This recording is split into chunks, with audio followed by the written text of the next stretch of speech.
todas e todos. Eu decidi pesquisar o tema do feminicídio no meu mestrado, né, essa forma mais extrema de violência contra a mulher. Primeiramente, porque o nosso país ocupa uma posição destacada nos rankings de violência contra a mulher, violência que continua a ceifar a vida de tantas mulheres em razão do machismo estrutural, e também porque houve uma alteração legislativa relevante em relação ao feminicídio, com a criação da Lei 13.104 de 2015, que prevê o feminicídio como qualificadora do crime de homicídio, tanto quando o homicídio é cometido contra a mulher em situação de violência doméstica e familiar, e também em caso de menosprezo ou discriminação à condição de mulher. Então, recentemente, eu publiquei o livro Histórias Interrompidas, que foi fruto da dissertação que eu defendi em 2020.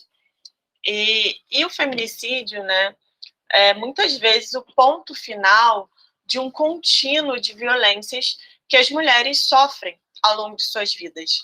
E durante muito tempo, a existência do feminicídio era negada pela nossa sociedade.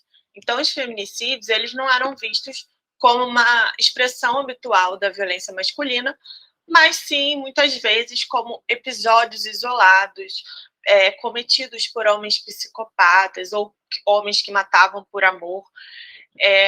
Então, um primeiro ponto a se destacar é que a violência sistemática contra as mulheres, ela não é fruto de condutas patológicas ou do amor, mas sim produto de um sistema estrutural de opressão.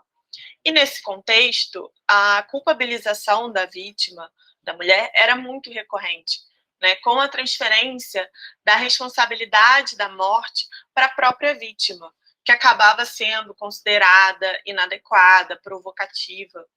Então, são feminicídios, essas mortes violentas de mulheres em razão do seu gênero, consequentes do machismo estrutural. E, historicamente, o julgamento de feminicídios nos tribunais do júri institucionalizava a dominação masculina sobre as mulheres por meio do direito. Porque uma das teses acolhidas pelo júri com frequência, por exemplo, era a legítima defesa da honra, na qual a conduta da vítima era explorada, né, no intuito de absolver o réu, utilizando-se de teses discriminatórias. Então, o julgamento ele passava a ser não do crime em si, mas sim do comportamento da mulher. Então, a vítima acabava sendo culpabilizada pelo crime a partir de uma concepção, né, concepções machistas. Então, o júri acabava legitimando essa ideia de que a mulher é um objeto que pertence ao homem, do qual ele pode dispor quando quiser.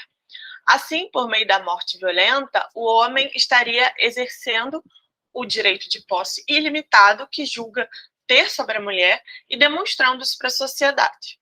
Por outro lado, a gente teve o Brasil, né, incorporou as diretrizes nacionais do feminicídio, que é um documento resultado da adaptação do modelo de protocolo latino-americano para a investigação das mortes violentas de mulheres por razões de gênero à realidade do Brasil. Então, essas diretrizes determinam que essas mortes sejam investigadas, processadas e julgadas com uma perspectiva de gênero.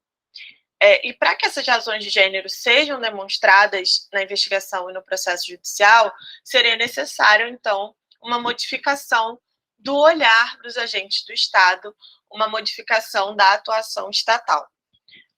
Então, o objetivo seria que essas mortes violentas de mulheres por razões de gênero tenham o seu enquadramento penal correto como feminicídio e, mais importante ainda, que a atuação institucional passasse a ser livre desses estereótipos, dessa discriminação de gênero.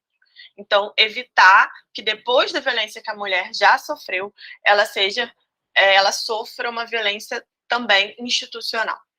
E essa perspectiva revelaria, então, as razões de gênero como causas do feminicídio, ou seja, como a desigualdade de poder nas relações entre homens e mulheres nos coloca em situação de vulnerabilidade e morte.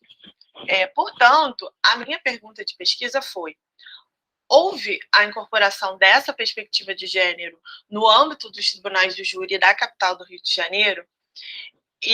Então, é possível que a lei do feminicídio e as diretrizes nacionais do feminicídio, né, tivessem promovido essa mudança estrutural na atuação do sistema de justiça criminal carioca.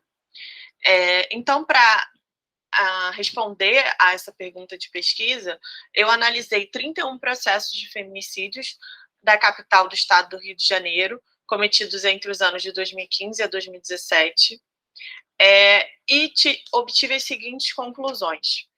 Em relação às vítimas, a maioria das vítimas eram mulheres negras, então a gente pode pensar como raça e classe influenciam quais mulheres sofrem desproporcionalmente feminicídios, né, em razão da influência entre racismo, machismo e opressão de classe, e como o racismo acaba gerando impactos significativos no acesso à justiça e é um obstáculo à efetivação dos direitos das mulheres negras.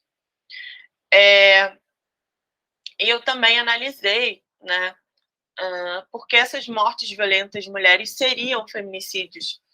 E, inicialmente, uma coisa que ficou também muito evidente foi como o modo de execução desses crimes foi cruel, né? Como essas mulheres foram mortas com extrema brutalidade, com extrema crueldade, o que evidencia essa motivação com base no gênero, né?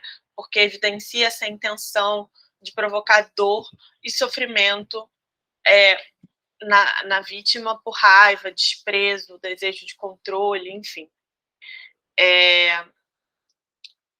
Além disso, né, a maioria das vítimas sofreu feminicídio por não aceitação do término do relacionamento pelo acusado ou por ciúmes, assim como a grande maioria dos acusados eram companheiros ou ex-companheiros da mulher. Também eu percebi que a maioria dos casos ocorreu dentro da residência da vítima e nenhum feminicídio ele foi cometido por um autor desconhecido da vítima. Havia sempre um vínculo, seja uma relação íntima de afeto, um vínculo doméstico ou familiar, um vínculo de amizade, ou apenas se conheciam por serem vizinhos. Enfim, e na maioria dos processos também foi possível identificar que havia relatos de violência anteriores à morte violenta, né? Então, essas mulheres, elas realmente estavam nesse contínuo de violência que elas estavam já sofrendo anteriormente ao feminicídio. E, para finalizar, em relação à perspectiva de gênero, em 25 processos, o réu foi denunciado por feminicídio, mas em 5 processos não houve o reconhecimento da qualificadora do feminicídio pelo Conselho de Sentença, e todos esses casos eram feminicídios cometidos por companheiro ou ex-companheiro. Eu também percebi que, em alguns casos, o Ministério Público não denunciou o caso como feminicídio, apesar de todos terem sido denunciados por homicídios qualificados por outras razões. E, por fim, eu também percebi que a defesa comumente alega, né, a questão do homicídio privilegiado, que é uma tese jurídica visando a diminuição da pena do réu em caso de violenta emoção logo após injusta provocação da vítima.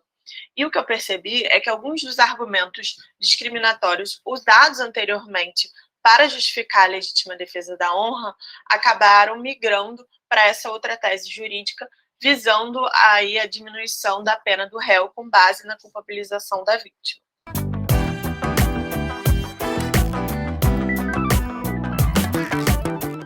Então, de forma resumida, com base nessa pesquisa, é possível dizer que essa incorporação da perspectiva de gênero com base na lei do feminicídio e nas diretrizes nacionais do feminicídio, ela ainda não foi plenamente alcançada, pelo menos nos tribunais do júri da capital do estado do Rio de Janeiro.